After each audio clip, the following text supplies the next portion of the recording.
নমস্কার বন্ধুরা, আশা করি আপনারা সবাই ভালো আছেন। আজ আমি বানাবো নিরামিষ আলু বেগুনের একটি স্পেশাল রেসিপি। তো এটি এই গরমের জন্য খুবই উপকারী এই রেসিপিটি। তো এটি আমি কিভাবে বানাই চলুন দেখে নেবেন। দারুণ সুস্বাদু, এটি না বানিয়ে খেলে বুঝতে পারবেন না এত সুস্বাদু।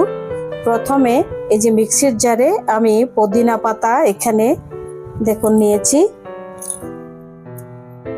তারপর দুটি কাঁচা লঙ্কা আর দু টুকরো আদা, সামান্য একটু জল দিয়ে সামান্য একটু জল দিয়ে দিচ্ছি, দিয়ে খুব মিহি করে পেস্ট করে নেব মিক্সির জারে।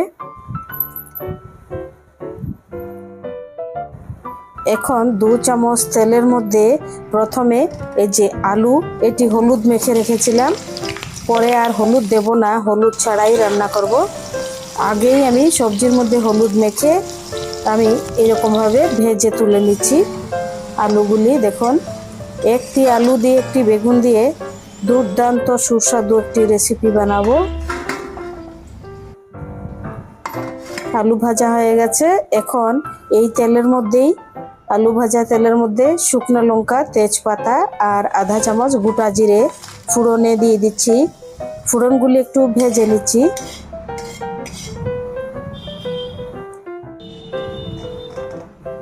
এবার দিয়ে দিচ্ছি হলুদ মেখে রাখা বেগুন।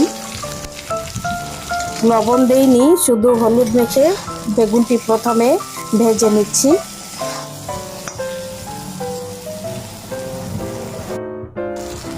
বেগুন ভাজা হয়ে গেছে। এবার দিয়ে দিচ্ছি 1 চামচ লবণ, 1 চামচ জিরে পাউডার। এটি ঘরে বানানো জিরে পাউডার, ভেজে তারপর গুঁড়ো করেছি।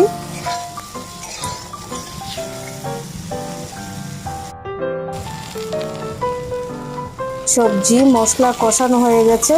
এবার দিয়ে দিচ্ছি ভেজে রাখা আলু।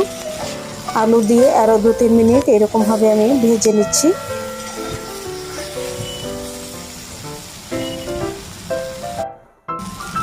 হয়ে গেছে। এবার দিয়ে দিচ্ছি যে বেটে রাখা পুদিনা এবং আদা, কাঁচা লঙ্কা।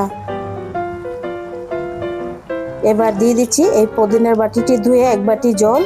এখন 5 মিনিট ঢাকা দিয়ে এটি সেদ্ধ করে নিচ্ছি একটু।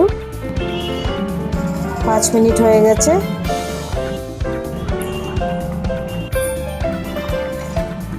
দারুণ সুন্দর, দারুণ টেস্টি এবং এই গরমের জন্য খুবই উপকারী। এরকমভাবে বানিয়ে খেয়ে দেখবেন, অসাধারণ। এবার দিয়ে দিচ্ছি আধা চামচ চিনি, 1 চামচ ঘি। হয়ে গেছে নিরামিষ আলু বেগুনের রেসিপি।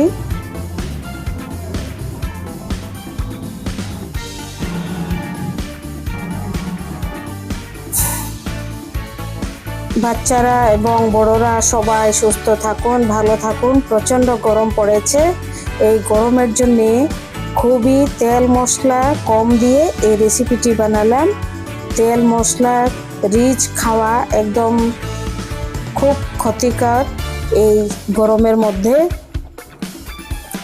ডাইজেস্ট হবে না, তো এর জন্য এই রেসিপিটি বানিয়েছি। দুর্দান্ত লাগবে খেতে।